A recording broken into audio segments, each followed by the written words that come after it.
I like dogs. You like dogs. You like dogs so much you might have been one of the people who tweeted out pure joy when Boomer got shown off in the Far Cry 5 trailer, or cried out in outrage and fury when Ghost wasn't petted in Game of Thrones.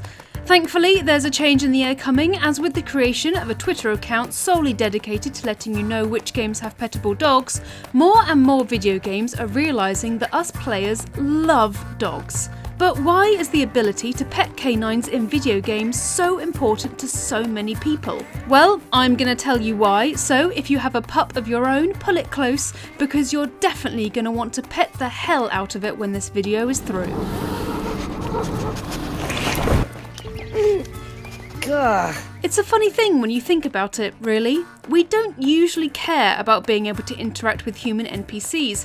It's not like there's a grand petition somewhere to be able to hug or at least shake hands with NPCs. Hell, we don't even get passionate about being able to high-five kids in games, and to some they're supposedly adorable. To be fair, we can't harm or kill kids in most games, yet there's definitely a pattern of gamers caring more about video game dogs than children. In real life, which I've heard from my friends does indeed exist, petting dogs is the equivalent of bathing in a ray of pure sunshine, and on a basic level, that just comes down to the very simple fact that we, as humans, adore dogs.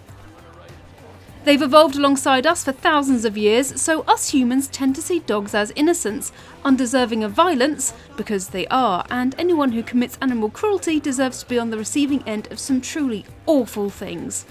Yet there's been a change in the air about how we see pups in the last 30 or so years.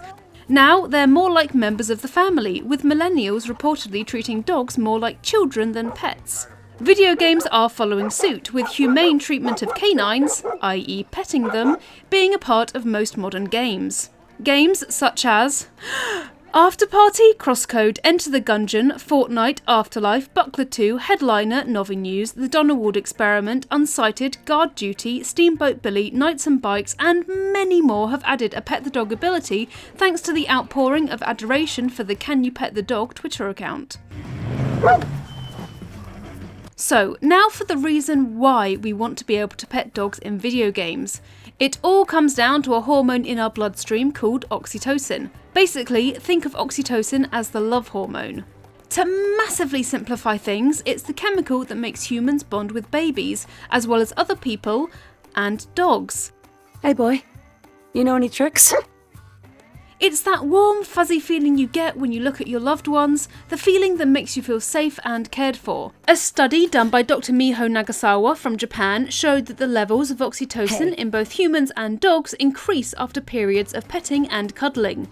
Which sounds like the best scientific experiment to be part of ever, by the way. The study itself explains how this peculiar evolutionary trait came to be, theorising that the long coexistence between dog and man has allowed the canine to evolve to take advantage of the human hormone oxytocin, to blur the lines between the relationship between animal and owner, and to mimic that shared by parent and child. Turns out dogs have evolved alongside us for so many thousands of years that our hormones have actually adapted to include them within what our brain defines as family. Join my hunt. It looks like this outpouring of oxytocin that we get when we look at dogs has seeped into video games as well as real life, with the study proving that our love for dogs is just part of what it means to be human. Come to think of it, it's probably why one of the first signs of psychopathic behaviour is harming animals, as it actively goes against our core programming. What's more is that this feeling goes both ways. Another scientific study published in the Frontiers in Psychology journal proved that dogs would rather look at images of humans smiling than fleeing from negative facial expressions that imply danger is near. According to the experiment, although dogs are more likely to focus on threatening or dangerous cues in any given social situation, the study revealed that the hormone oxytocin made them ignore or override their ingrained survival instinct. Instead, they were more interested in and reactive to smiling human faces. So basically, when dogs look at humans, they get the same outpouring of oxytocin as us. They basically think we're cute.